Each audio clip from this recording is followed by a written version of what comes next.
Podcast हो गया। नमस्कार दोस्तों, मैं एडवोकेट योगेश खन्ना। दोस्तों तकरीबन ਅਸੀਂ ਹਰ ਵਾਰ ਲਾਈਵ ਹੁੰਨੇ ਆ ਜੀ, ਔਰ ਲਾਈਵ ਹੋਣ ਦਾ ਪਰਪਸ ਸਾਡਾ ਸੋਸ਼ਲ ਕਾਜ਼ ਹੁੰਦਾ। ਔਰ ਅੱਜ ਅਸੀਂ ਡਿਸਟ੍ਰਿਕਟ ਬਾਰ ਐਸੋਸੀਏਸ਼ਨ ਦੇ ਕੰਪਲੈਕਸ ਵਿੱਚ ਹੈਗੇ ਜੀ, ਚੈਂਬਰ ਵਿੱਚ ਬੈਠੇ ਆ। ਔਰ ਸਾਡਾ ਜਿਹੜਾ ਅੱਜ ਦਾ ਪਰਪਸ ਵੀ ਹੈ ਸੋਸ਼ਲ ਕਾਜ਼ ਹੀ ਹੈ, ਪਰ ਸੋਸ਼ਲ ਕਾਜ਼ ਸਾਡੇ ਖੁਦ ਦੇ ਭਾਈਆਂ ਵਾਸਤੇ ਹੈ। ਬਿਕੋਜ਼ ਇਲੈਕਸ਼ਨ ਹੋਏ ਆ ਜੀ ਪਿਛਲੇ ਹੁਣ 16 ਤਰੀਕ ਨੂੰ ਪੂਰੇ ਪੰਜਾਬ ਹਰਿਆਣੇ 'ਚ, ਲੇਕਿਨ ਲੁਧਿਆਣਾ ਡਿਸਟ੍ਰਿਕਟ ਬਾਰ ਐਸੋਸੀਏਸ਼ਨ ਦੇ ਇਲੈਕਸ਼ਨ ਜਿਹੜੇ ਹੈ ਉਹ ਕੁਝ ਟੈਕਨੀਕਲ ਇਸ਼ੂ ਕਰਨ पोस्टपोन्ड है जी। It can be happen on the next course of action, जो भी ਜਿਹੜੀਆਂ ਕੰਪੀਟੈਂਟ ਅਥਾਰਟੀਜ਼ ਹੈਗੀਆਂ ਉਹ ਦੇਣਗੀਆਂ। ਅੱਜ ਦਾ ਜਿਹੜਾ ਮੇਰਾ ਪਰਪਸ ਲਾਈਵ ਹੁੰਦਾ ਜੀ, ਸਾਡੇ ਨਾਲ most renowned senior advocate, social activist, politician renowned, ਜਿਨ੍ਹਾਂ ਦਾ ਬਹੁਤ ਵੱਡਾ ਇੱਕ ਆਪਣੇ ਆਪ 'ਚ ਔਰਾ ਜੀ, ਉਹਨਾਂ ਨੂੰ ਅੱਜ ਮੈਂ ਲੈ ਕੇ ਆਇਆ ਜੀ। ਕੁਝ ਖਾਸ ਮੁੱਦੇ ਤੁਹਾਡੇ ਨਾਲ ਸ਼ੇਅਰ ਕਰਾਂਗੇ। ਸਾਡੇ ਰਿਸਪੈਕਟਡ ਸੀਨੀਅਰ ਐਡਵੋਕੇਟ ਸ਼੍ਰੀ NK ਛਿੱਬੜ ਸਾਹਿਬ, वकील ਦੇ चिंतन मंथन करने वाले। Thank you Yogesh ji. ਛਿੱਬੜ ਸਾਹਿਬ, ਅੱਜ ਅਸੀਂ ਲਾਈਵ ਹੈ ਸਰ। ਅੱਗੇ ਵੀ ਲਾਸਟ ਇਲੈਕਸ਼ਨ 'ਚ ਵੀ ਅਸੀਂ ਤੁਹਾਡੇ ਲਿੱਤੇ ਸੀ ਕਿ ਤੁਹਾਡੇ ਤੁਸੀਂ ਬੇਬਾਕ ਰਹੇ ਹੋ ਜੀ ਹਮੇਸ਼ਾ। ਸਾਡੀ ਬਾਰ ਡਿਸਟ੍ਰਿਕਟ ਬਾਰ ਐਸੋਸੀਏਸ਼ਨ ਜਿੱਥੇ ਵੀ ਕਿਤੇ ਮੁੱਦਾ ਹੁੰਦਾ ਵਾ, ਤੁਸੀਂ ਹਮੇਸ਼ਾ ਬੇਬਾਕੀ ਨਾਲ ਉਸ ਚੀਜ਼ ਨੂੰ ਪੇਸ਼ ਕੀਤਾ ਜੀ। ਇਸ ਵਾਰ ਛਿੱਬੜ ਸਾਹਿਬ ਤੁਸੀਂ ਇਲੈਕਸ਼ਨ ਲਈ ਨੋਮੀਨੇਸ਼ਨ ਭਰੀ ਹੋਈ ਹੈ ਬਤੌਰ ਬਤੌਰ ਪ੍ਰੈਜ਼ੀਡੈਂਟ, ਤੇ ਉਹ ਜਿਹੜਾ ਤੁਸੀਂ ਇਸ ਵਾਰੀ ਭਰਿਆ ਜੀ, ਕਿਆ ਤੁਹਾਡੇ ਮਨ ਦੇ ਵਿੱਚ ਚੀਜ਼ਾਂ ਹੈਗੀ? ਕਿਉਂਕਿ ਅਸੀਂ ਦੇਖਿਆ ਮੁੱਦੇ ਰੂਟੀਨ ਵਾਲੇ ਹੁੰਦੇ ਆ ਜੀ। ਕਿਆ ਤੁਸੀਂ ਕੁਝ ਹੈ ਕੁਝ ਬਾਰ ਦੇ ਵਿੱਚ ਇਸ ਵਾਰੀ ਕਰਨ ਯੋਗ, ਜੇ ਪਿਛਲੇ 5-6 ਸਾਲਾਂ ਤੋਂ ਜੋ ਮੁੱਦੇ ਕਹਿ ਰਹੇ ਕਿ ਬਾਰ ਦੇ ਵਿੱਚ ਹੈ ਕਿ ਕੰਮ ਨਹੀਂ ਹੋ ਰਹੇ, ਤੁਹਾਨੂੰ ਤਜਰਬਾ ਵੀ ਹੈ, ਤੁਹਾਨੂੰ ਐਕਸਪੀਰੀਅੰਸ ਵੀ ਹੈ, ਤੁਸੀਂ ਚੈਂਬਰਸ ਵੀ ਬਣਾਏ ਆ, ਜਿਹੜੇ ਮੇਨ ਮੁੱਦੇ ਤੁਹਾਨੂੰ ਲੱਗਦੇ ਉਹ ਕਿਹੜੇ ਆ ਸਰ? ਕਾਈਂਡਲੀ, ਕਿਉਂਕਿ ਅਸੀਂ ਲਾਈਵ ਹੈ, ਸਾਡੇ ਯੰਗ ਜਿਹੜੇ ਵੋਟਰ ਆ ਪਿਛਲੇ 10 ਸਾਲਾਂ ਤੋਂ ਆਏ ਆ, ਉਹ ਇਸ ਚੀਜ਼ ਨੂੰ ਬਹੁਤ ਗੌਰ ਨਾਲ ਸੁਣਨਾ ਚਾਹਣਗੇ ਕਿ ਹਾਂ ਵੀ ਸਾਡਾ ਫਿਊਚਰ ਕੀ ਹੈ ਜੀ ਡਿਸਟ੍ਰਿਕਟ ਬਾਰ ਐਸੋਸੀਏਸ਼ਨ ਵਿੱਚ। ਦੇਖੋ, ਮੈਂ 2 ਵਾਰੀ ਪ੍ਰਧਾਨ ਰਹਿ ਚੁੱਕਿਆ, 2006 ਚ ਤੇ 2010। ਅਸੀਂ 2006 ਦੇ ਵਿੱਚ ਇੱਥੇ ਮਾਲਖਾਨਾ ਹੁੰਦਾ ਸੀ, ਮਾਲਖਾਨਾ ਢਵਾ ਕੇ ਨਕਸ਼ਾ ਪਾਸ ਕਰਾ ਕੇ ਚੈਂਬਰ ਬਣਵਾਏ ਸੀਗੇ, ਠੇਕਾ ਦਿੱਤਾ ਸੀਗਾ। ਤੇ ਉਸ ਤੋਂ ਬਾਅਦ ਅਸੀਂ ਜਿਹੜੀ ਆ ਪਾਰਕਿੰਗ ਸੀਗੀ, ਇਹ ਪਾਰਕਿੰਗ ਵੈਲੀ ਸਾਡੇ ਸੈੱਟ ਕਰਾਈ ਸੀ, ਸਾਰੀ ਵਧੀਆ ਤਰੀਕੇ ਨਾਲ ਬਣਾਈ ਗਈ ਸੀ। ਪਰ ਹੁਣ ਅਸੀਂ ਦੇਖਦੇ ਹਾਂ ਵੀ ਪਾਰਕਿੰਗ ਦਾ 10 ਸਾਲ ਤੋਂ ਬਾਅਦ ਪਾਰਕਿੰਗ ਦਾ ਬਹੁਤ ਬੁਰਾ ਹਾਲ ਹੈ। ਇੱਥੇ ਪਾਣੀ ਬਹੁਤ ਖੜਦਾ ਹੈਗਾ, ਕਾਰਾਂ ਖੜਾਉਣ ਲਈ ਪ੍ਰੋਪਰ ਜਗ੍ਹਾ ਨਹੀਂ ਹੈਗੀ। ਇਸ ਜਗ੍ਹਾ ਤੇ ਅਗਰ ਸਾਡੀ ਐਗਜ਼ੈਕਟਿਵ ਸੈਸ਼ਨ ਜੱਜ ਸਾਹਿਬ ਨਾਲ ਤਾਲਮੇਲ ਕਰਕੇ ਸਰਕਾਰ ਨੂੰ, ਹਾਈ ਕੋਰਟ ਨੂੰ ਕਹੇ ਕਿ ਇੱਥੇ 2 ਸਟੈਪ ਡਾਊਨ ਪਾਰਕਿੰਗ ਬਣਾਈ ਜਾਵੇ, ਤਾਂ ਮੇਰਾ ਖਿਆਲ ਇਸ ਤੋਂ ਵਧੀਆ ਗੱਲ ਨਹੀਂ ਹੋ ਸਕਦੀ। ਉਸ ਤੋਂ ਇਲਾਵਾ ਬਾਕੀ ਜਿਹੜੇ ਨਵੇਂ ਨੌਜਵਾਨ ਨੇ, 200-300 250-300 ਬੱਚਾ ਹਰ ਸਾਲ ਆ ਰਿਹਾ ਹੈ, ਬਿਲਕੁਲ, ਪਰ ਉਹਨਾਂ ਦੇ ਬੈਠਣ ਲਈ ਕੋਈ ਜਗ੍ਹਾ ਨਹੀਂ ਹੈ। ਬਿਲਕੁਲ ਸਰ, ਬਿਲਕੁਲ। ਉਹ ਪਿੱਛੇ ਜੇ ਉਹਨਾਂ ਨੇ ਕੋਸ਼ਿਸ਼ ਕੀਤੀ ਕਿਸੇ ਜਗ੍ਹਾ ਤੇ ਬੈਠਣ ਦੀ, ਉਹਨਾਂ ਨੂੰ ਉਠਾ ਦਿੱਤਾ ਗਿਆ। ਬਿਲਕੁਲ ਰਾਈਟ। ਪਰੰਤੂ ਦੋਸਤੋ, ਮੈਂ ਇਹ ਕਹਿਣਾ ਵੀ ਉਹਨਾਂ ਬੱਚਿਆਂ ਦੇ ਬੈਠਣ ਲਈ ਮੈਂ ਜਗ੍ਹਾ ਵੀ ਬਣਾ ਕੇ ਦਊਂਗਾ। ਇਸ ਤੋਂ ਇਲਾਵਾ ਮੈਂ ਕੋਸ਼ਿਸ਼ ਕਰਾਂਗਾ ਕਿ ਨਵੇਂ ਚੈਂਬਰ ਬਣ ਸਕਣ, ਕਿਉਂਕਿ ਇਹ ਮਿਹਨਤ ਨਾਲ ਹੁੰਦਾ ਹੈ। ਇਹ ਬਿਲਡਿੰਗ ਕਮੇਟੀ ਦੀਆਂ ਕਈ ਮੀਟਿੰਗਾਂ ਹੁੰਦੀਆਂ, ਉਹਦੇ ਵਿੱਚ ਆਪਣਾ ਅਸਲ ਸੂਬ ਵੀ ਵਰਤਣਾ ਪੈਂਦਾ। ਜਦੋਂ ਅਸੀਂ ਪਿੱਛੇ ਮਾਲਖਾਨਾ ਉਠਾਇਆ ਸੀ ਤਾਂ ਜਸਟਿਸ KS ਗਰੇਵਾਲ ਜੀ ਨੇ, ਜਸਟਿਸ ਨਾਰੰਗ ਹੈ ਜਿਹੜੇ ਬਿਲਡਿੰਗ ਕਮੇਟੀ ਦੇ ਚੇਅਰਮੈਨ ਸੀਗੇ, ਉਹਨਾਂ ਦੀ ਹਾਜ਼ਰੀ ਉਹਨਾਂ ਦੇ ਚੈਂਬਰ ਦੇ ਵਿੱਚ ਮੀਟਿੰਗ ਕਰਕੇ ਮਾਲਖਾਨਾ ਢਾਉਣ ਦਾ ਆਰਡਰ ਦਿੱਤਾ ਸੀ। ਮਾਲਖਾਨਾ ਉੱਥੋਂ ਸ਼ਿਫਟ ਹੋ ਗਿਆ, ਪਰ ਅੱਜ 10 ਸਾਲ ਹੋ ਗਏ ਜੁਡੀਸ਼ੀਅਲ ਮਾਲਖਾਨਾ ਨਹੀਂ ਬਣਿਆ ਹੈ। ਹੁਣ ਮੇਰਾ ਇੱਕ ਸਵਾਲ ਹੈ ਸਰ, ਜਿਵੇਂ ਤੁਸੀਂ ਕਿਹਾ ਕਿ ਪਹਿਲਾਂ ਤੁਸੀਂ ਚੈਂਬਰ ਬਣਾਈ ਸੀ, ਜਿਹੜੀ ਲਾਇਰਸ ਚੈਂਬਰ ਕੰਪਲੈਕਸ ਪਾਰਟ 2, ਉਹ ਤੁਸੀਂ ਬਣਾਇਆ ਸਰ। ਕਿਆ ਹੁਣ ਜਿਵੇਂ ਤੁਸੀਂ ਚੈਂਬਰਸ ਦੇ ਸਟੇਕ ਹੋਲਡਰਸ ਹੈ ਜਿਹੜੇ ਚਾਹੁੰਦੇ ਕਿ ਚੈਂਬਰ ਬਣਨ, ਕਿਆ ਤੁਸੀਂ ਉਹਨਾਂ ਨੂੰ ਸਰ ਇੱਕ ਵਿਜ਼ਨ ਦੱਸੋਗੇ ਕਿ ਹਾਂ ਵੀ ਕਿਵੇਂ ਬਣ ਸਕਦੇ ਆ ਸਰ? ਦੇਖੋ, ਚੈਂਬਰ ਦੇ ਲਈ ਜਗ੍ਹਾ ਚਾਹੀਦੀ ਹੈ ਸਭ ਤੋਂ ਪਹਿਲਾਂ ਤਾਂ। ਮੈਂ ਇਹ ਸੋਚਿਆ ਹੋਇਆ ਕਿ ਮਾਲਖਾਨਾ ਜਿੱਥੇ ਬਾਕੀ ਦਾ ਮਾਲਖਾਨਾ ਜਿਹੜਾ ਪੈਂਡਿੰਗ ਹੈ ਉਹਨੂੰ ਵੀ ਉਠਾਇਆ ਜਾਵੇ। ਉੱਥੇ ਉਠਾ ਕੇ 200-250 ਚੈਂਬਰ ਉੱਥੇ ਬਣ ਸਕਦੇ ਨੇ। ਇੱਧਰਲੇ ਪਾਸੇ ਪਈ ਹੈ ਜਗ੍ਹਾ ਜਿਹੜੀ ਕੋਰਟਾਂ ਦੇ ਉੱਤੇ ਹੈ, ਬਿਲਡਿੰਗ ਫਿਰੋਜ਼ ਗਾਂਧੀ ਕੋਰਟਾਂ ਦੇ ਉੱਤੇ ਜਿਹੜੀ ਹੈਗੀ 2 ਮੰਜ਼ਿਲੀਆਂ ਕੋਰਟਾਂ, ਇਹਦੇ ਉੱਤੇ ਵੀ ਚੈਂਬਰ ਬਣ ਸਕਦੇ ਨੇ। ਪਰ ਇਹਦੀ ਪਰਮਿਸ਼ਨ ਹੈ ਜਿਹੜੀ ਬਿਲਡਿੰਗ ਕਮੇਟੀ ਤੋਂ ਲੈਣੀ ਪੈਣੀ ਹੈ। ਜਿਹੜੇ ਨੌਜਵਾਨ ਬੱਚੇ, ਕਿਉਂਕਿ ਹੁਣ ਸਰਕਾਰ ਦੀ ਪਾਲਿਸੀ ਤਾਂ ਜਿਹੜੀ ਹੈਗੀ ਹੈ, ਗਵਰਨਮੈਂਟ ਤਾਂ ਫਾਈਨੈਂਸ਼ੀਅਲ ਏਡ ਨਹੀਂ ਦਿੰਦੀ, ਪਰ ਜੋ ਵੀ ਪੈਸੇ ਖਰਚ ਕੇ ਸੈਲਫ ਫਾਈਨਾਂਸ ਦੇ ਤਰੀਕੇ ਦੇ ਨਾਲ। ਹੁਣ ਇੱਕ ਸਰ ਇੱਕ ਹੋਰ ਸਵਾਲ ਹੈ ਇਲੈਕਸ਼ਨਾਂ ਦੇ ਰਿਲੇਟਡ ਹੀ ਹੈ ਜੀ। ਸਾਡੀ ਬਾਰ ਕੌਂਸਲ ਪੰਜਾਬ ਹਰਿਆਣਾ ਵੱਲੋਂ ਇੱਕ ਨੋਟੀਫਿਕੇਸ਼ਨ ਜਾਰੀ ਹੋਇਆ ਸੀ 15/9/2022 ਨੂੰ, ਇਲੈਕਸ਼ਨ ਬਤੌਰ। ਉਹਦੇ 'ਚ ਕਾਫੀ ਸਾਰੇ ਰੂਲਸ ਰੈਗੂਲੇਸ਼ਨ ਬਣਾਏ ਗਏ ਸੀ ਜੀ ਕਿ ਹਾਂ ਵੀ ਉਹਦੇ 'ਚ ਇੱਕ ਉਹਨਾਂ ਨੇ ਇਸ਼ੂ ਸੀ ਗ੍ਰੀਨ ਕੈਂਪੇਨ। ਸਰ ਤੁਸੀਂ ਬਹੁਤ ਸੀਨੀਅਰ ਵਗੈਰਾ ਨਾ ਲਾਏ ਜਾਣ। Right sir. ਬੜੇ ਅਫਸੋਸ ਨਾਲ ਮੈਨੂੰ ਕਹਿਣਾ ਪੈ ਰਿਹਾ, ਸਾਰੇ ਕੈਂਡੀਡੇਟਾਂ ਨੇ ਬੋਰਡ ਲਾਤੇ, ਵੱਡੇ ਵੱਡੇ ਬੋਰਡ ਲਾਤੇ, ਪਰ ਮੇਰਾ ਅੱਜ ਤੱਕ ਬੋਰਡ ਨਹੀਂ ਲੱਗਿਆ। ਉਹ ਕਿਉਂ ਨਹੀਂ ਲਾਇਆ? ਕਿਉਂਕਿ ਜਦੋਂ ਤੁਸੀਂ ਆਪਣੇ ਵਕੀਲ ਭਾਈਚਾਰੇ ਤੋਂ ਵੋਟ ਮੰਗਣੀ ਆ, ਇੱਕ ਦੂਜੇ ਨੂੰ ਮਿਲਦੇ ਰਹਿੰਦੇ ਹੋ, ਨੌਜਵਾਨਾਂ ਨੂੰ ਮੰਨਦੇ ਹੋ, ਠੀਕ ਹੈ। ਅਸੀਂ ਕੋਈ ਸਾਡਾ ਜਿਹੜਾ ਲਾ ਹੈ, ਪ੍ਰੋਫੈਸ਼ਨ ਹੈ, ਇਹ ਕੋਈ ਬਿਜ਼ਨਸ ਨਹੀਂ ਹੈ ਵੀ ਇਹਨੂੰ ਕਿਸੇ ਨੂੰ ਅਸੀਂ ਐਸਟੈਬਲਿਸ਼ ਕਰਨ ਲਈ ਮੈਂ ਇਲੈਕਸ਼ਨ ਲੜ ਰਿਹਾ। ਮੈਂ ਤਾਂ ਲੋਕਾਂ ਦੀ ਸੇਵਾ ਲਈ, ਨੌਜਵਾਨਾਂ ਦੀ ਸੇਵਾ ਲਈ ਲੜਦੀਆਂ ਵਗੈਰਾ ਹੁੰਦੀਆਂ, ਉਹਦੇ ਲਈ ਵੀ ਸਾਨੂੰ ਕੁਝ ਕਰਨਾ ਸੋਚਣਾ ਪਊਗਾ ਤਾਂ ਕਿ ਕਿਸੇ ਵਕੀਲ ਨੂੰ ਟੋਕਨ ਸਿਸਟਮ ਜਾਰੀ ਕਰਕੇ ਕੋਈ ਚੋਰੀ ਵਗੈਰਾ ਨਾ ਹੋਵੇ ਉਹਨਾਂ ਦੀ ਵਹੀਕਲ। ਨਵੇਂ ਬੱਚੇ ਬੜੇ ਮੁਸ਼ਕਲ ਦੇ ਨਾਲ, ਚੈਂਬਰਾਂ ਦੇ ਇੰਨੇ ਰੇਟ ਜ਼ਿਆਦਾ ਹੋ ਚੁੱਕੇ ਨੇ ਤੁਸੀਂ ਸੋਚ ਵੀ ਨਹੀਂ ਸਕਦੇ। ਅਸੀਂ ਵੀ ਜਦੋਂ ਲਏ ਸੀ 75,000 ਦਾ ਲਿਆ ਸੀ, ਅਸੀਂ ਬੜੇ ਹੋਊਗਾ ਬਾਹਰ ਨੂੰ ਵਾਪਸ ਜਾ ਕੇ ਫਿਰ ਉਹ ਅਲਾਟ ਹੋਊਗਾ, ਉਹ ਤਾਂ ਕੋਈ ਲਾਗੂ ਨਹੀਂ ਹੋਇਆ। ਹੁਣ ਤਾਂ ਜਿਹੜਾ ਕਿਸੇ ਬੰਦੇ ਦੀ ਅਨਫੋਰਚੂਨੇਟਲੀ ਡੈਥ ਹੋ ਜਾਂਦੀ ਹੈ, ਉਹਨਾਂ ਦੇ ਵਾਰਸ ਭੇਜ ਜਾਂਦੇ ਨੇ, ਇਸ ਕਰਕੇ ਰੇਟ ਵਧੇ ਹੋਏ ਨੇ। ਇੱਕ ਸਰ ਸਵਾਲ ਹੈ ਜੀ, ਹੁਣ ਜਿਹੜੀ ਲਿਫਟ ਦਾ ਸੇ ਬਹੁਤ ਵੱਡਾ ਇੱਕ ਮੁੱਦਾ ਜੀ, ਜਿਹੜੀ ਲਿਫਟਾਂ ਹੈਗੀਆਂ ਉਹਦੀ ਮੇਨਟੇਨੈਂਸ ਨਹੀਂ ਹੁੰਦੀ। ਪਿੱਛੇ ਜੇ ਵੀ ਲਿਫਟ ਦੇ ਵਿੱਚ ਸਰ ਸਾਡੇ ਬਹੁਤ ਸਾਰੇ ਵਕੀਲ ਸਾਹਿਬਾਨ ਵਿੱਚ ਹੀ ਬਲੌਕ ਹੋ ਗਏ ਸੀ ਕਿਉਂਕਿ ਲਿਫਟ ਦੀ ਮੇਨਟੇਨੈਂਸ ਨਹੀਂ ਹੋਈ ਔਰ ਬੰਦ ਹੋ ਗਈ ਸਰ। ਲਿਫਟ ਦੇ ਮੁਤਲਕ ਤੁਸੀਂ ਕਿਹਾ ਨਵੀਂ ਲਿਫਟਾਂ ਬਣਨੀਆਂ ਚਾਹੀਦੀਆਂ ਕਿ ਜਾਂ ਪ੍ਰੋਪਰ ਜਿਹੜੀ ਪੁਰਾਣੀ ਲਿਫਟਾਂ ਹੈ ਉਹਨਾਂ ਨੂੰ ਦੁਰਸਤ ਹੋਣਾ ਚਾਹੀਦਾ, ਕਿ ਇਹ ਵੀ ਇੱਕ ਮੇਜਰ ਇਸ਼ੂ ਹੈ ਜੀ, ਜਾਂ ਐਕਸਲੇਟਰ ਜਿਹੜੀ ਪੌੜੀਆਂ ਹੈਗੀਆਂ ਉਹ ਲੱਗਣੀਆਂ ਚਾਹੀਦੀਆਂ। ਜਦੋਂ ਮੈਂ ਪ੍ਰਧਾਨ ਸੀਗਾ ਉਸ ਟਾਈਮ ਤੇ ਵੀ ਲਿਫਟਾਂ 'ਚ ਕੋਈ ਪ੍ਰੋਬਲਮ ਨਹੀਂ ਸੀ ਆਈ ਕਦੇ, ਕਿਉਂਕਿ ਉਸ ਟਾਈਮ ਅਸੀਂ ਬੈਟਰੀਆਂ ਲਵਾਈਆਂ ਹੋਈਆਂ ਸੀਗੀਆਂ। ਬੈਟਰੀਆਂ ਜਦੋਂ ਕਿਤੇ ਲਾਈਟ ਵਗੈਰਾ ਚਲੇ ਜਾਂਦੀ ਸੀਗੀ ਉਹ ਉੱਪਰ ਜਾ ਕੇ ਰੁਕ ਜਾਇਆ, ਪ੍ਰੋਪਰ ਮੇਨਟੇਨੈਂਸ ਹੁੰਦੀ ਸੀ। ਹੁਣ ਸਾਡੇ ਜਿਹੜੀਆਂ ਲਿਫਟਾਂ ਚਾਈਨੀਜ਼ ਲਿਫਟਾਂ 2 ਲੱਗੀਆਂ ਨੇ, ਜਿਹੜੀਆਂ ਚਾਈਨੀਜ਼ ਲਿਫਟਾਂ ਮੈਂ ਤਕਰੀਬਨ 50-60 ਲੱਖ ਰੁਪਈਆ ਜਿਹੜੀ ਨਵੀਂ ਬਿਲਡਿੰਗ ਹੈ ਉਹਦੀ ਮੇਨਟੇਨੈਂਸ ਲਈ ਰੱਖਿਆ ਸੀਗਾ। ਉਦੋਂ ਦੇ ਪ੍ਰਧਾਨ ਨੇ ਉਹ ਪੈਸੇ ਲਾ ਕੇ ਲਿਫਟਾਂ ਲਵਾ ਦਿੱਤੀਆਂ, ਪਰ ਉੱਥੇ ਜੋ ਬਾਥਰੂਮਾਂ ਦਾ ਗੰਦਾ ਹਾਲ ਹੈ, ਬਿਲਡਿੰਗ ਦੀ ਮੇਨਟੇਨੈਂਸ ਨਹੀਂ ਪ੍ਰੋਪਰ ਹੋ ਰਹੀ, ਉਹ ਪੈਸਾ ਉੱਥੇ ਯੂਜ਼ ਹੋਣਾ ਸੀਗਾ, ਉਹਦਾ ਮਿਸਯੂਜ਼ ਕੀਤਾ ਗਿਆ। ਇਸ ਕਰਕੇ ਮੈਂ ਇਹ ਵੀ ਕਹਿਣਾ ਚਾਹੁੰਦਾ ਵੀ ਜਿਹੜੇ ਪੈਸੇ ਹੈ ਜਿਸ ਪਰਪਸ ਲਈ ਰੱਖੇ ਜਾਂਦੇ ਆ 12 ਕਰੋੜ, ਉਸੇ ਪਰਪਸ ਲਈ ਯੂਜ਼ ਹੋਣੇ ਚਾਹੀਦੇ ਨੇ। ਇਸੇ ਤਰ੍ਹਾਂ ਰੈਗੂਲਾਈਜੇਸ਼ਨ ਆਫ ਚੈਂਬਰਸ ਹੈਗੀ, 48 ਚੈਂਬਰ ਰੈਗੂਲਾਈਜ਼ ਕਰਾਉਣੇ ਨੇ। 2010 ਦੇ ਵਿੱਚ ਅਸੀਂ subject to approval of the honourable Punjab and Haryana high court ਉਹ ਅਲਾਟਮੈਂਟ ਕੀਤੀ ਸੀ। ਉਹਦੇ ਵਿੱਚ ਬੱਚੇ ਬੈਠੇ ਨੇ, 3-3 ਵੀ ਬੈਠੇ ਨੇ, 4-4 ਵੀ ਬੈਠੇ ਨੇ।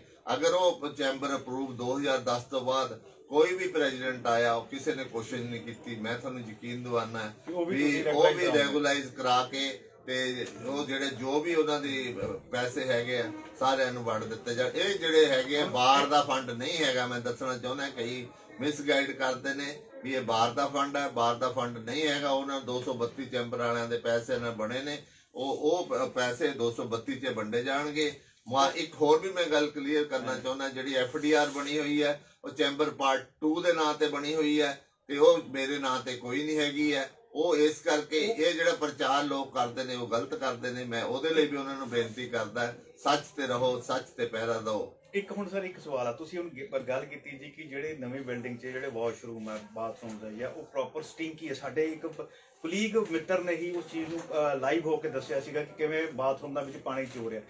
ਸਰ ਇਹ ਦੇਖੋ ਐਡੀ ਵੱਡੀ ਬਾਰ ਹੈ, ਇੱਥੇ ਕਹਿੰਦੇ ਜੀ 3500 ਤੋਂ 4000 ਐਡਵੋਕੇਟ ਰਨੋਰ ਆ ਔਰ ਕਿੰਨੇ ਲੱਖਾਂ ਦੀ ਤਾਦਾਦ 'ਚ ਲਿਟੀਗੈਂਟ ਆਉਂਦੇ ਆ ਜੀ। ਕਿਆ ਇਹ ਚੀਜ਼ਾਂ ਦੀ ਸਾਫ ਸਫਾਈ ਕਲੀਨਲੀਨੈਸ ਹੈ, ਇਹ ਇੱਕ ਇਸ਼ੂ ਨਹੀਂ ਹੈ ਜੀ? ਦੇਖੋ ਇਸ਼ੂ ਤਾਂ ਹੈਗਾ, ਪਰ ਮੈਂ ਤੁਹਾਨੂੰ ਇਹ ਦੱਸਣਾ ਚਾਹੁੰਦਾ ਜਦੋਂ ਮੈਂ ਪ੍ਰਧਾਨ ਸੀਗਾ ਅਸੀਂ ਰਿਟ ਪਾਈ ਸੀਗੀ ਪੰਜਾਬ ਹਰਿਆਣਾ ਹਾਈ ਕੋਰਟ 'ਚ ਵੀ ਜਿਹੜਾ ਸਾਡੀ ਬਿਜਲੀ ਦਾ ਤੇ ਸਫਾਈ ਦਾ ਬਾਥਰੂਮ ਦਾ ਖਰਚਾ ਇਹ Punjab and Haryana high court ਦਵੇ। ਉਹ ਰਿਟ ਸਾਡੀ ਐਕਸੈਪਟ ਹੋਈ। ਹੁਣ ਸੈਸ਼ਨ ਜੱਜ ਸਾਹਿਬ ਸਾਡੇ ਬਾਥਰੂਮ ਦਾ ਖਰਚਾ ਦੇ ਰਹੇ ਨੇ। ਉਦੋਂ ਮੈਂ ਦੋਨੇ ਬਿਲਡਿੰਗਾਂ ਦੇ ਸਫਾਈ ਦਾ ਜਿਹੜਾ ਸੀਗਾ ਧਿਆਨ ਰੱਖਦਾ ਸੀ, ਉਦੋਂ ਅਸੀਂ ਬਾਹਰ ਚੋਂ ਦਿਆ ਕਰਦੇ ਸੀ। ਹੁਣ ਮੈਨੂੰ ਨਹੀਂ ਸਮਝ ਆਉਂਦੀ ਵੀ ਹੁਣ ਕੰਟੀਨਾਂ ਵੀ ਵੱਡੀਆਂ ਹੈਗੀਆਂ, ਸਾਰਾ ਕੁਝ ਵੱਡਾ ਹੈਗਾ, ਇਹ ਕਿਉਂ ਘਾਟੇ 'ਚ ਬਾਹਰ ਜਾ ਰਹੀ ਹੈ ਜਦੋਂ ਕਿ ਬਾਹਰ ਨੂੰ ਪ੍ਰੋਫਿਟ ਵਿੱਚ ਹੋਣਾ ਚਾਹੀਦਾ ਸੀ। ਇਹਦੇ ਲਈ ਵੀ ਸਾਨੂੰ ਸੋਚਣ ਦੀ ਲੋੜ ਨਹੀਂ। ਬਿਲਕੁਲ, ਹੁਣ ਤੁਸੀਂ ਘਾਟੇ ਦੀ ਗੱਲ ਕੀਤੀ, ਬਾਹਰ ਦੇ ਪ੍ਰੋਫਿਟ ਦੀ। ਪਿੱਛੇ ਜੇ ਸਾਡੇ ਇੱਕ ਕੁਲੀਗ ਹੈਗੇ ਆ ਸਾਡੀ ਬਾਰ ਦੇ, ਉਹਨਾਂ ਨੇ ਇੱਕ ਨਵੀਂ ਸੀਰੀਜ਼ ਚਾਲੂ ਕੀਤੀ ਹੈ ਜ਼ਰੂਰੀ ਸੂਚਨਾ ਦੇ ਤਹਿਤ।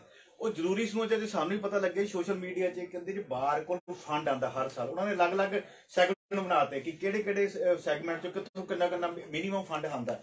ਔਰ ਜਦੋਂ ਪੂਰਾ ਕੈਲਕੂਲੇਟ ਕੀਤਾ ਜਾਂਦਾ ਮਹੀਨੇ 'ਚ ਲੱਖਾਂ ਰੁਪਏ ਆਉਂਦਾ ਤੇ ਬਾਹਰ ਹਮੇਸ਼ਾ ਐਗਜ਼ੈਕਟਿਵ ਇਹ ਕਿਉਂ ਕਹਿੰਦੀ ਜੀ ਸਾਡੇ ਕੋਲ ਫੰਡ ਦੀ ਕਮੀ ਹੈ। ਸਰ ਦੇਖੋ ਇਹ ਤਾਂ ਦੇਖੋ ਮੇਰੇ ਟਾਈਮ ਤਾਂ ਹਾਂਜੀ। ਕੋਈ ਫੰਡ ਦੀ ਕਮੀ ਨਹੀਂ ਸੀ ਜੀ ਕਿਉਂਕਿ ਅਸੀਂ ਦੋਏ ਬਿਲਡਿੰਗਾਂ ਦਾ ਸਫਾਈ ਦਾ ਬਿੱਲ ਦਿੰਦੇ ਸੀ, ਰਾਈਟ EMPLOYEES ਦੀ ਤਨਖਾਹ ਦਿੰਦੇ ਸੀ, ਲਿਫਟਾਂ ਦੀ ਇੰਸ਼ੋਰੈਂਸ ਕਰਾ ਕੇ ਰੱਖਦੇ ਸੀ ਤਾਂ ਕਿ ਉਹਦੀ ਮੇਨਟੇਨੈਂਸ ਹੋ ਸਕੇ। ਉਸ ਟਾਈਮ ਕੋਈ ਬਾਹਰ ਘਾਟੇ 'ਚ ਨਹੀਂ ਸੀ। ਜਦੋਂ ਮੈਂ ਛੱਡ ਕੇ ਗਿਆ ਮੇਰਾ ਕੱਲ 5-10 ਲੱਖ ਰੁਪਈਆ ਉਹ ਸੀਗਾ। ਤੇ ਆ ਜਿਹੜੀਆਂ ਲਿਫਟਾਂ ਲਵਾਈਆਂ ਗਈਆਂ ਨੇ ਉਹਦੇ ਵੇਲੇ ਵੀ 50-60 ਲੱਖ ਰੁਪਈਆ ਸੀਗਾ ਜਿਹੜੇ ਚੈਂਬਰ ਪਾਰਟ 2 ਦੇ ਅਕਾਊਂਟ 'ਚ ਪਿਆ ਸੀਗਾ, ਜਿਹੜਾ ਕਿ ਯੂਜ਼ ਕਰ ਲਿਆ ਗਿਆ। ਉਹ ਵੀ ਬਾਹਰ ਦੇ ਵਿੱਚ ਬਚਿਆ ਹੋਇਆ ਸੀ। ਇਸ ਕਰਕੇ ਬਾਹਰ ਘਾਟੇ 'ਚ ਨਹੀਂ ਜਾ ਸਕਦੀ। ਵਕੀਲਾਂ ਦੀ ਸਬਸਕ੍ਰਿਪਸ਼ਨ ਵੀ ਆਉਂਦੀ ਹੈ। ਜੇ ਅਸੀਂ ਕਹਿੰਦੇ ਆ ਹਮੇਸ਼ਾ ਫੰਡ ਰਹਿੰਦਾ, ਫੰਡ ਹੋਣਾ ਚਾਹੀਦਾ, ਇਹ ਸੋਚਣ ਦੀ ਲੋੜ ਹੈ, ਇਹਦੇ ਤੇ ਵਿਚਾਰ ਵਟਾਂਦਰਾ ਕਰਨ ਦੀ ਲੋੜ ਹੈ। ਇੱਕ ਸਰ ਮੇਰਾ ਸਵਾਲ ਹੈ ਜੀ, ਹੁਣ ਐਡੀ ਵੱਡੀ ਬਾਰ ਹੈ, ਇੱਥੇ ਸਾਡੀ ਇੱਕ ਡਿਸਪੈਂਸਰੀ ਹੈਗੀ, ਜਿਹੜੀ ਡਿਸਪੈਂਸਰੀ ਅਪਡੇਟ ਨਹੀਂ ਹੈ, ਉਹ ਮੇਨਟੇਨ ਨਹੀਂ ਹੈ ਪ੍ਰੋਪਰ ਜੋ ਚਾਹੀਦਾ ਇੱਕ ਡਿਸਪੈਂਸਰੀ ਦੇ ਵਿੱਚ ਇੰਫਰਾਸਟ੍ਰਕਚਰ ਉਹ ਨਹੀਂ ਹੈ ਜੀ। ਸੈਕੰਡਲੀ ਇੱਥੇ ਡਾਕਟਰ ਵੀ ਮੈਂ ਦੇਖਿਆ ਜੀ ਬਹੁਤ ਰੇਅਰ ਹੁੰਦਾ, ਫਾਰਮਾਸਿਸਟ ਜ਼ਰੂਰ ਹੁੰਦੇ ਆ ਜੀ ਬਟ ਡਾਕਟਰ ਵੀ ਨਹੀਂ ਹੁੰਦਾ। ਕਿਆ ਤੁਹਾਨੂੰ ਲੱਗਦਾ ਕਿ ਮੁੱਢਲੀ ਜ਼ਰੂਰਤ ਹੈ ਜੀ ਐਡੀ ਵਾਰੀ ਬਾਰ ਹੁੰਦਾ ਕਿ ਡਿਸਪੈਂਸਰੀ ਪ੍ਰੋਪਰ ਹੋਵੇ ਜੀ ਇੱਥੇ? ਦੇਖੋ ਭਾਈ ਸਾਹਿਬ, ਡਿਸਪੈਂਸਰੀ ਮੈਂ ਹੀ ਲੈ ਕੇ ਆਇਆ ਸੀਗਾ। Very good sir. ਮੈਂ ਤੁਹਾਨੂੰ ਦੱਸਣਾ ਚਾਹੁੰਦਾ, ਜਦੋਂ ਇਹ ਡਿਸਪੈਂਸਰੀ ਲਿਆਂਦੀ ਸਾਡੇ ਇੱਕ ਵਕੀਲ ਸਾਹਿਬ ਦੀ ਡੈਥ ਹੋਈ ਸੀਗੀ। ਉਦੋਂ ਅਚਾਨਕ ਪੌੜੀਆਂ 'ਚ ਉਦੋਂ ਕੁਰਸੀ ਵੀ ਨਹੀਂ ਸੀ ਹੁੰਦੀ, ਵੀਲ ਚੇਅਰ ਵੀ ਨਹੀਂ ਸੀ ਉਸ ਤੋਂ ਪਹਿਲਾਂ। ਫਿਰ ਅਸੀਂ ਵੀਲ ਚੇਅਰ ਦਾ ਇੰਤਜ਼ਾਮ ਕਰਕੇ ਸੈਸ਼ਨ ਜੱਜ ਸਾਹਿਬ ਨੂੰ ਕਹਿ ਕੇ ਟੈਂਪਰੇਰੀ ਡਿਸਪੈਂਸਰੀ ਖੋਲੀ ਸੀ। ਉਸ ਤੋਂ ਬਾਅਦ ਹੌਲੀ ਹੌਲੀ ਇੱਥੇ ਡਾਕਟਰ ਪੱਕਾ ਅਪਾਇੰਟ ਕਰਵਾਇਆ। ਮੈਂ ਤੁਹਾਨੂੰ ਦੱਸਣਾ ਚਾਹੁੰਦਾ ਉਸ ਸਮੇਂ ਮੈਂ ਟੀਕੇ ਤੇ ਦਵਾਈਆਂ ਦਾ ਉੱਥੇ ਪ੍ਰੋਪਰ ਇੰਤਜ਼ਾਮ ਹੁੰਦਾ ਸੀ। ਅਸੀਂ ਬਾਹਰ ਦੇ ਵਿੱਚੋਂ ਲੈ ਕੇ ਦਿੰਦੇ ਸੀ, ਬਾਹਰ ਦੇ ਪੈਸੇ ਖਰਚ ਕੇ। ਹੁਣ ਮੈਂ ਤੁਹਾਨੂੰ ਇਹ ਯਕੀਨ ਦਿਵਾਉਣਾ, ਅਗਰ ਤੁਸੀਂ ਮੈਨੂੰ ਜਿਤਾਉਂਦੇ ਹੋ ਤਾਂ ਸਰਕਾਰ ਨਾਲ ਤਾਲਮੇਲ ਕਰਕੇ ਮੁਹੱਲਾ ਕਲੀਨਿਕ ਦੇ ਤੌਰ ਤੇ ਅਸੀਂ ਕਿਉਂਕਿ 25-30 ਹਜ਼ਾਰ ਬੰਦਾ ਵਿਜ਼ਿਟ ਕਰਦਾ ਹੈ, ਵਧੀਆ ਡਿਸਪੈਂਸਰੀ ਬਣਾਈ ਜਾਊਗੀ। ਹੁਣ ਇੱਕ ਹੀ ਸਵਾਲ ਹੈ ਸਰ, ਜਿਵੇਂ ਬਾਹਰ ਦੇ ਫੰਡ ਆ ਗਏ ਜੀ ਕਿ ਬਾਹਰ ਕੋ ਫੰਡ ਹੈਗਾ ਵਾ, ਡਿਵੈਲਪਮੈਂਟ ਹੋਣੀ ਚਾਹੀਦੀ ਹੈ। ਬਾਹਰ ਹਮੇਸ਼ਾ ਕਹਿੰਦੇ ਕਿ ਸਾਡੇ ਕੋਲ ਫੰਡ ਨਹੀਂ ਹੈ ਜੀ। ਡਿਸਪੈਂਸਰੀ ਨੂੰ ਵੀ ਅਪਡੇਟ ਤੁਸੀਂ ਕਹਿੰਦੇ ਕਰਾਂਗੇ ਜੀ। ਹੁਣ ਇਸ ਤੋਂ ਇਲਾਵਾ ਸਰ ਇੱਕ ਜਿਹੜੇ ਯੰਗ ਲਾਇਰਸ ਹੈ, ਯੰਗ ਲਾਇਰ ਨੂੰ ਹਰ ਵਾਰੀ ਇੱਕ ਮੁੱਦਾ ਉਠਾਇਆ ਜਾਂਦਾ ਕਿ ਸਟਾਈਫੰਡ ਦਾ ਇੱਕ ਮੁੱਦਾ ਜੀ ਕਿ ਯੰਗ ਲਾਇਰ ਨੂੰ ਅਸੀਂ ਸਟਾਈਫੰਡ ਦੇਵਾਂਗੇ ਕਿਉਂਕਿ ਜਿਹੜੇ ਯੰਗ ਲਾਇਰ ਹੈ ਪ੍ਰੈਕਟਿਸ ਦੇ ਉੱਤੇ ਆਉਂਦਾ ਵਾ ਸਟਾਰਟਿੰਗ ਦੇ ਵਿੱਚ ਬੜਾ ਔਕੜਾਂ ਆਉਂਦੀਆਂ ਜੀ। ਕਿਆ ਤੁਸੀਂ ਉਹਦੀ ਸਬਸਕ੍ਰਿਪਸ਼ਨ ਨੂੰ ਘੱਟ ਕਰੋਗੇ? ਕਿਆ ਤੁਸੀਂ ਉਹਨੂੰ ਕੁਝ ਐਸਾ ਸਿਸਟਮ ਬਣਾਓਗੇ ਕਿ ਕੋਈ ਵੀ ਜਿਹੜੀ ਸਟਾਰਟਿੰਗ ਐਮਪੈਨਲਮੈਂਟ ਆ ਕਿ ਸਾਡਾ ਯੰਗ ਲਾਇਰ ਸਿੱਖੇ ਵੀ ਔਰ ਕੁਝ ਅਰਨ ਵੀ ਕਰੇ? ਕਿਆ ਕੁਝ ਐਸਾ ਮੈਕੈਨਿਜ਼ਮ ਬਣਾਓਗੇ? ਦੇਖੋ, ਜਿਹੜੀ ਜੰਗ ਸਟੈਫਨ ਦੀ ਗੱਲ ਹੈ, ਇਹ ਮੈਂ ਨਹੀਂ ਕਹਿ ਸਕਦਾ ਇਸ ਬਾਰੇ, ਪਰ ਮੈਂ ਇਹ ਜ਼ਰੂਰ ਕਹਿਣਾ ਵੀ ਹਰ ਇੱਕ ਵਕੀਲ ਹੈ ਜਿਹੜਾ ਸੀਨੀਅਰ ਵਕੀਲ ਹੈ ਉਹ ਜੂਨੀਅਰ ਵਕੀਲ ਦਾ ਵਕਾਲਤਨਾਮਾ ਲਾਵੇ, ਉਹਨੂੰ ਕੁਝ ਨਾ ਕੁਝ ਦਵੇ। Okay sir. ਕਿਉਂਕਿ ਇਹ ਇੱਕ ਪ੍ਰਥਾ ਹੋਣੀ ਚਾਹੀਦੀ ਹੈ। ਬਾਹਰ ਇੱਕ ਰੈਜੂਲੇਸ਼ਨ ਪਾਸ ਕਰੇ। ਬਾਰ ਕੌਂਸਲ ਦੇਖੋ ਸਰ, ਬਾਰ ਕੌਂਸਲ ਦੇ ਵਿੱਚ ਸਾਡੇ ਜਿਹੜੇ ਮੇਰੇ ਅਪੋਨੈਂਟ ਕੈਂਡੀਡੇਟ ਨੇ ਉਹਨਾਂ ਨੇ ਕਿਹਾ ਸੀ ਮੈਂ ਸਟੈਫਨ ਦਵਾਉਂਗਾ, 4 ਸਾਲ ਲੰਘ ਗਏ, ਉਹਨਾਂ ਨੇ ਕੋਈ ਸਟੈਫਨ ਨਹੀਂ ਦਵਾਇਆ, ਕੋਈ ਕੁਝ ਨਹੀਂ ਦਵਾਇਆ। ਇਹ ਬਾਰ ਕੌਂਸਲ ਦੀ ਡਾਇਰੈਕਸ਼ਨਾਂ ਤੇ ਹੋ ਸਕਦਾ ਹੈ ਕਿਉਂਕਿ ਮੈਂ ਤਾਂ ਇਹੀ ਕਰ ਸਕਦਾ, ਇਨੀਸ਼ੀਏਟਿਵ ਲੈ ਕੇ ਅਸੀਂ ਲਿਖ ਕੇ ਬਾਰ ਕੌਂਸਲ ਨੂੰ ਭੇਜ ਸਕਦੇ ਹਾਂ ਤੇ ਉੱਥੇ ਗੱਲ ਚੱਲ ਸਕਦੀ ਹੈ। ਕਿਉਂਕਿ ਮੈਨੂੰ ਬੜੇ ਅਫਸੋਸ ਨਾਲ ਕਹਿਣਾ ਪੈ ਰਿਹਾ, ਕੋਰੋਨਾ ਦੌਰਾਨ ਦੇ ਵਿੱਚ ਮੇਰੇ ਵਕੀਲਾਂ ਨੇ ਜੋ ਤਰਾਸਦੀ ਚੱਲੀ ਹੈ, ਕਈ ਵਕੀਲਾਂ ਨੇ ਮਜਬੂਰੀ ਦੇ ਵਿੱਚ ਕੰਮ ਕੀਤੇ, ਛੋਟੇ ਕੰਮ ਕੀਤੇ ਕਿਉਂਕਿ ਉਹਨਾਂ ਦਾ ਪਰਿਵਾਰ ਦਾ ਗੁਜ਼ਾਰਾ ਨਹੀਂ ਸੀ ਹੁੰਦਾ। 5-5000 ਰੁਪਇਆ ਦੇਣਾ, 5000 ਨਾਲ ਤਾਂ ਇੱਕ ਮਹੀਨੇ ਦਾ ਦੁੱਧ ਦਾ ਬਿੱਲ ਵੀ ਨਹੀਂ ਆਉਂਦਾ। ਜਿਹੜਾ ਸਾਡੇ ਬਾਰ ਵੱਲੋਂ ਦਿੱਤਾ ਗਿਆ 5000, ਉਹ ਸਾਡੇ ਵੈਲਫੇਅਰ ਫੰਡ ਦੀ ਟਿਕਟ ਵੀ ਲੱਗਦੀ ਹੈ ਤੇ ਵਕਾਲਤਨਾਮੇ ਵੀ ਵਿਕਦੇ ਨੇ। ਉਹ ਵੈਲਫੇਅਰ ਫੰਡ ਦੇ ਵਿੱਚੋਂ ਉਹਨਾਂ ਨੂੰ ਪ੍ਰੋਪਰ ਜਿਹੜਾ ਦੇਣਾ ਚਾਹੀਦਾ ਸੀਗਾ। ਤੁਸੀਂ ਕਿਆ ਕੋਈ ਐਸਾ ਕੋਈ ਕਾਰਪਸ ਫੰਡ ਕ੍ਰੀਏਟ ਕਰੋਗੇ ਕਿ ਜਿਹਦੇ ਵਿੱਚ ਜਿਵੇਂ ਤੁਸੀਂ ਦੱਸਦੇ ਹੋ ਕਿ ਕੋਈ ਹੈਪਨਿੰਗ ਹੋ ਜਾਂਦੀ ਕਿਸੇ ਵਕੀਲ ਸਾਹਿਬ ਦੇ ਪਰਿਵਾਰ ਨਾਲ ਜਾਂ ਕਿਵੇਂ ਵੀ, ਤੁਸੀਂ ਉਹਨੂੰ ਇਮੀਡੀਏਟਲੀ ਜਿਹੜੀ ਬਾਹਰ ਹੈ ਉਹਨੂੰ ਫਾਈਨੈਂਸ਼ਲੀ ਸਪੋਰਟ ਕਰੇ? ਜਿਵੇਂ ਤੁਸੀਂ ਕਹਿ ਰਹੇ ਕਿ ਔਖੜਾ ਦੇਖਿਆ ਕਰੋਨਾ ਕਾਲ ਦੇ ਵਿੱਚ, ਕੈਸਾ ਕੋਈ ਫੰਡ ਤੁਸੀਂ ਪ੍ਰੋਪਰ ਅਲੱਗ ਤੋਂ ਬਣਾਓਗੇ ਕਿ ਬਾਹਰ ਦੇ ਜਿਹੜੇ ਮੌਜੂਦਾ ਫੰਡ ਆ ਉਹਦੇ ਵਿੱਚ ਹੀ ਤੁਸੀਂ ਰਿਲੀਜ਼ ਕਰੋਗੇ? ਦੇਖੋ, ਮੈਂ ਤਾਂ ਵਕੀਲਾਂ ਦਾ ਨਹੀਂ, ਮੈਂ ਮੁਨਸ਼ੀਆਂ ਦੇ ਬਾਰੇ ਵੀ ਸੋਚਿਆ ਸੀ। Very good sir. ਮੈਂ ਇਹ ਸੀਗਾ ਜਦੋਂ ਮੇਰਾ ਇੱਕ ਰੈਜੂਲੇਸ਼ਨ ਪਾਇਆ ਹੋਇਆ ਵੀ 10% ਜਿੰਨੇ ਵਕਾਲਤਨਾਮੇ ਦੀ ਆਮਦਨ ਆਊਗੀ, ਵਕਾਲਤਨਾਮੇ ਵਿਕਦੇ ਆ, ਉਹਦਾ 10% ਮੁਨਸ਼ੀਆਂ ਦਾ ਅਲੱਗ ਕੱਢਿਆ ਜਾਊਗਾ ਅਗਰ ਉਹਨਾਂ ਤੇ ਕੋਈ ਮੁਸੀਬਤ ਆਉਂਦੀ ਹੈ ਦਿੱਤਾ। ਪਰ ਉਹ ਬਾਹਰ ਦਾ ਜਿਹੜਾ ਫੰਡ ਹੈ ਉਹ ਜਿਹੜੀ ਹੈਗੀ ਹੈ ਦੂਜੇ ਪਾਸੇ ਡਿਵਾਈਡ ਕਰ ਲਿਆ ਗਿਆ, ਉਹ ਗਲਤ ਹੈਗਾ। ਬਾਹਰ ਜਿਹੜੇ ਵੈਲਫੇਅਰ ਦੀ ਟਿਕਟਾਂ ਦੇ ਪੈਸੇ ਹੋਣਗੇ ਉਹਦੇ ਵਿੱਚ ਸਾਰਾ ਕੁਝ ਜੋ ਵੀ ਹੋਊਗਾ, ਉਹ ਜਿਹੜਾ ਹੋਊਗਾ ਉਹ ਟਿਕਟਾਂ ਦੇ ਪੈਸਿਆਂ ਦੇ ਨਾਲ ਅਸੀਂ ਉਹ ਵੈਲਫੇਅਰ ਫੰਡ ਵਕੀਲਾਂ, ਕਿਉਂਕਿ ਉਹਦੇ ਵਿੱਚ 4 ਮੈਂਬਰੀ ਕਮੇਟੀ ਬਣੀ ਹੋਈ ਹੈ। ਕੋਈ ਤਕਲੀਫ ਹੁੰਦੀ ਹੈ, ਕਿਸੇ ਦੇ ਅਨਫੋਰਚੂਨੇਟਲੀ ਡੈਥ ਹੋ ਜਾਂਦੀ ਹੈ ਜਾਂ ਐਕਸੀਡੈਂਟ ਹੋ ਜਾਂਦਾ, ਉਹਦੇ ਕੁਝ ਪੈਸੇ ਦਿੰਦੇ ਆ, ਕੁਝ ਬਾਰ ਕੌਂਸਲ ਤੋਂ ਅਸੀਂ ਲਿਆ ਕੇ ਦਿੰਦੇ ਆ। ਪਿੱਛੇ ਜੇ ਮੈਨੂੰ ਯਾਦ ਹੈ ਉੱਥੋਂ ਬਾਰ ਕੌਂਸਲ ਤੋਂ ਵੀ ਕੁਝ ਪੈਸੇ ਆਪਣੇ ਲਿਆ ਕੇ ਦਿੱਤੇ ਹੈਗੇ ਸਾਡੇ ਬਾਰ ਕੌਂਸਲ ਮੈਂਬਰਾਂ ਨੂੰ ਦਿੱਤੇ ਆ, ਉਹਦੇ ਲਈ ਵੀ ਵਰਤ ਸਰ ਹੁਣ ਮੈਂ ਨਾ ਲਾਸਟ ਜਿਹੜਾ ਮੇਨ ਸਵਾਲ ਹੈ ਸਰ, ਬਾਰ ਇਲੈਕਸ਼ਨ ਸਾਡਾ ਫੈਸਟੀਵਲ ਮੰਨਿਆ ਜਾਂਦਾ ਜੀ, it's occasion of festival, no doubt we should enjoy. ਕਿਆ ਜਿਹੜੀ ਪਾਰਟੀਆਂ ਵਾ ਜਾਂ ਪਾਰਟੀ ਕਲਚਰ ਜਿਹਨੂੰ ਕਹਿੰਦੇ, ਕਿਆ ਉਹ ਪ੍ਰਮੋਟ ਤੁਸੀਂ ਉਹਦੇ ਹੱਕ 'ਚ ਹੋ ਕਿ ਪਾਰਟੀਆਂ ਹੋਣੀ ਚਾਹੀਦੀਆਂ ਬਟ ਆਫਟਰ ਜਿੱਤਣ ਤੋਂ ਬਾਅਦ? ਦੇਖੋ ਮੈਂ ਤਾਂ ਇਸ ਗੱਲ ਦੇ ਹੱਕ 'ਚ ਹੈ ਵੀ ਜਿਹੜਾ ਬੰਦਾ ਬਾਹਰ ਦੀ ਸੇਵਾ ਲਈ ਆਇਆ ਹੈ, ਪਬਲਿਕ ਦਾ ਨੁਮਾਇੰਦਾ ਬਣਨਾ ਚਾਹੁੰਦਾ ਹੈ, ਵਕੀਲਾਂ ਦਾ ਨੁਮਾਇੰਦਾ ਚਾਹੁੰਦਾ, ਉਹ ਪੈਸਾ ਕਿਸ ਕੰਮ ਦੇ ਲਈ ਖਰਚੇ? ਅਦਰ ਉਹ ਪੈਸਾ ਖਰਚੂਗਾ ਤਾਂ ਉਹ ਗਲਤ ਤਰੀਕੇ ਵਰਤੂਗਾ, ਗਲਤ ਤਰੀਕੇ ਵਰਤ ਕੇ ਆਪਣੇ ਜਿਹੜੇ ਬਾਹਰ ਦੇ ਨੌਜਵਾਨ ਖਾਸ ਕਰਕੇ ਜਿਹੜੇ ਸਫਰ ਕਰ ਰਹੇ ਆ, ਜਿਨ੍ਹਾਂ ਨੂੰ ਸਟੇ ਨਹੀਂ ਮਿਲਦਾ, ਬੇਲ ਨਹੀਂ ਮਿਲਦੀ, ਤੰਗ ਹੁੰਦੇ ਨੇ, ਅਲਟੀਮੇਟਲੀ ਉਹ ਉਹਨਾਂ ਤੋਂ ਲੋਕ ਲਿਫਾਫੇ ਲੈ ਜਾਂਦੇ ਨੇ ਚੱਕ ਕੇ ਵੀ ਇਹ ਯਾਰ ਇਹਨਾਂ ਨੂੰ, ਕਿਉਂਕਿ ਅਸੀਂ ਚਾਹੁੰਦੇ ਹਾਂ ਹਰ ਇੱਕ ਵਕੀਲ ਨੂੰ ਬਰਾਬਰ ਦਾ ਲੀਗ ਬਣੇ।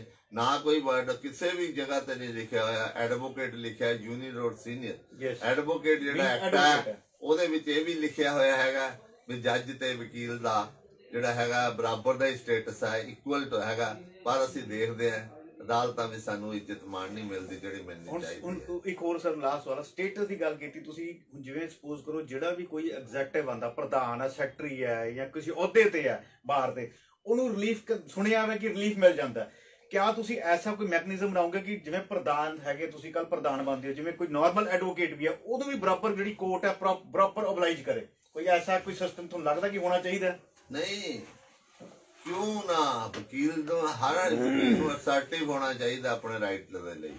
ਅਗਰ ਉਹ ਆਪਣਾ ਕੇਸ ਪੁੱਟ ਅਪ ਕਰਦਾ ਅੱਛੇ ਤਰੀਕੇ ਨਾਲ, ਹਰ ਇੱਕ ਵਕੀਲ, ਕਿਉਂ ਪ੍ਰਧਾਨ ਕੋਈ VIP ਬੰਦਾ ਨਹੀਂ ਹੁੰਦਾ। ਪ੍ਰਧਾਨ ਜਿਹੜਾ ਹੁੰਦਾ ਬਾਹਰ ਦਾ ਬਾਪ ਹੁੰਦਾ ਤੇ ਜੁਡੀਸ਼ੀਅਲ ਅਫਸਰਾਂ ਦਾ ਬਾਪ ਹੁੰਦਾ। ਇਸੇ ਤਰ੍ਹਾਂ ਸੈਸ਼ਨ ਜੱਜ ਸਾਹਿਬ ਵੀ ਵਕੀਲਾਂ ਦੇ ਬਾਪ ਹੁੰਦੇ ਨੇ ਤੇ ਉਹਦਾ ਫਾਦਰ ਹੁੰਦੇ ਨੇ, ਤੇ ਇਸੇ ਤਰ੍ਹਾਂ ਜੱਜਾਂ ਦੇ ਫਾਦਰ ਹੁੰਦੇ ਨੇ। ਇਹਨਾਂ ਨੂੰ ਇਕੁਅਲ ਸਟੇਟਸ ਦੇ ਵਿੱਚ ਸਾਰੇ ਬਾਪ ਨੂੰ ਤਾਂ ਹਰ ਬੱਚੇ ਨੂੰ ਆਪਣੇ ਬਰਾਬਰ ਦਾ ਦੇਖਣਾ ਚਾਹੀਦਾ ਤੇ ਜੋ ਵੀ ਰਿਲੀਫ ਹੈ ਜੋ ਪ੍ਰਧਾਨ ਨੂੰ ਮਿਲੇ ਹਰ ਇੱਕ ਬੰਦੇ ਨੂੰ ਬਰਾਬਰ ਦੀ ਹੋਣੀ ਚਾਹੀਦੀ ਹੈ। ਬਿਲਕੁਲ ਬਿਲਕੁਲ, ਜਿਹੜੀ ਤੁਸੀਂ ਇਸ ਚੀਜ਼ ਨੂੰ ਵੀ ਬਰਾਬਰ ਤੁਸੀਂ ਰੇਜ਼ ਕਰੋਗੇ ਜੀ ਇਸ ਚੀਜ਼ ਨੂੰ ਕਿ ਹਰ ਵਕੀਲ। ਮੈਂ ਤਾਂ ਜਦੋਂ ਪ੍ਰਧਾਨ ਬਣਿਆ ਸੀ ਪਹਿਲੀ ਮੀਟਿੰਗ 'ਚ ਕਹਿ ਦਿੱਤਾ ਸੀ ਵੀ ਇਹ ਸਮਝ ਕੇ ਕਿਸੇ ਨੂੰ ਰਿਲੀਫ ਨਾ ਦੇਈ ਜਾਏ ਵੀ ਇਹ ਪ੍ਰਧਾਨ ਹੈ, ਵਾਈਸ ਪ੍ਰਧਾਨ ਹੈ, ਜੁਆਇੰਟ ਸੈਕਟਰੀ ਹੈ, ਹਰ ਵਕੀਲ ਨੂੰ ਬਰਾਬਰ ਦਾ।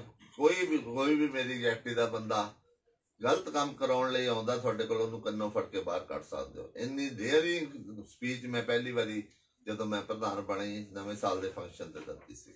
ਤੇ ਹੁਣ ਮੇਰਾ ਲਾਸਟ ਸਵਾਲ ਹੈ ਸਰ, ਤੁਸੀਂ ਬਾਹਰ ਦੀ ਰਾਜਨੀਤੀ ਨਾਲ ਤੁਸੀਂ ਜਿਹੜੀ ਸਮਾਜਿਕ ਰਾਜਨੀਤੀ 'ਚ ਬੜਾ ਐਕਟਿਵ ਹੈ ਜੀ, ਤੁਹਾਡਾ ਜਿਹੜੇ ਮੰਤਰੀ ਹੈ ਜਾਂ ਕੋਈ ਸਰਕਾਰ ਹੈ, ਤੁਹਾਡਾ ਰਿਲੇਸ਼ਨ ਹਮੇਸ਼ਾ ਬੜਾ ਸਟਰੋਂਗ ਰਿਹਾ। ਤੁਹਾਨੂੰ ਲੱਗਦਾ ਜਦੋਂ ਕੱਲ ਤੁਸੀਂ ਪ੍ਰਧਾਨ ਬਣ ਕੇ ਜਿਹੜੀ ਸਰਕਾਰਾਂ ਨਾਲ ਕੋਈ ਗ੍ਰਾਂਟ ਹੈ ਜਾਂ ਸਰਕਾਰਾਂ ਵਕੀਲਾਂ ਵਾਸਤੇ ਹਿੱਤ ਦੀ ਗੱਲ ਹੈ, ਹੁਣ ਪਿੱਛੇ ਜੇ ਦਿੱਲੀ ਵਿੱਚ ਬਾਰ ਕੌਂਸਲ ਨੇ ਵਕੀਲਾਂ ਵਾਸਤੇ ਆਪਣੀਆਂ ਇੰਸ਼ੋਰੈਂਸ ਪਾਲਿਸੀਜ਼ ਦੀਆਂ ਉਪਰਾਲੇ ਕੀਤੇ, ਫਿਰ ਉਹਨਾਂ ਨੇ ਇੱਕ ਹੋਰ ਚੀਜ਼ ਕੀਤੀ ਜੀ ਕਿ ਜਿਹੜੇ ਕੋਈ ਵੀ ਕਿਸੇ ਵਕੀਲ ਤੇ ਕੋਈ ਕੇਸ ਜਾਂ ਕੋਈ ਕੰਪਲੇਂਟ ਫਾਈਲ ਹੁੰਦੀ ਹੈ ਪੁਲਿਸ ਥਾਣੇ 'ਚ, ਤੇ ਉਹ ਪਹਿਲਾਂ ਜਿਹੜੀ ਬਾਹਰ ਦੀ ਕਮੇਟੀ ਹੈ ਉਸ ਨੂੰ ਮਾਰਕ ਹੋਈ। ਕਿਆ ਤੁਸੀਂ ਵੀ ਐਸਾ ਕੋਈ ਸਿਸਟਮ ਅਡਾਪਟ ਕਰੋਗੇ ਜੀ ਜਿਹੜੀ ਸਰਕਾਰ ਦੇ ਨਾਲ ਰਲ ਕੇ, ਜਿਹਦੇ ਵਿੱਚ ਆਮ ਵਕੀਲ ਭਾਈ ਦਾ ਹੌਸਲਾ ਵਧੇ ਜੀ? ਦੇਖੋ, ਜਦੋਂ ਮੈਂ ਪਹਿਲਾਂ ਪ੍ਰਧਾਨ ਸੀਗਾ ਗ੍ਰਾਂਟਾਂ ਵੀ ਅਸੀਂ ਲੈ ਕੇ ਆਏ ਸੀਗੇ ਜੀ। 50 ਲੱਖ ਦੇ ਕਰੀਬ ਗ੍ਰਾਂਟ ਲਿਆਂਦੀ ਸੀ ਜਿਹੜੀ ਇੱਥੇ ਵਰਤੀ ਗਈ ਹੈ ਬਾਰ ਰੂਮ ਦੇ ਵਿੱਚ।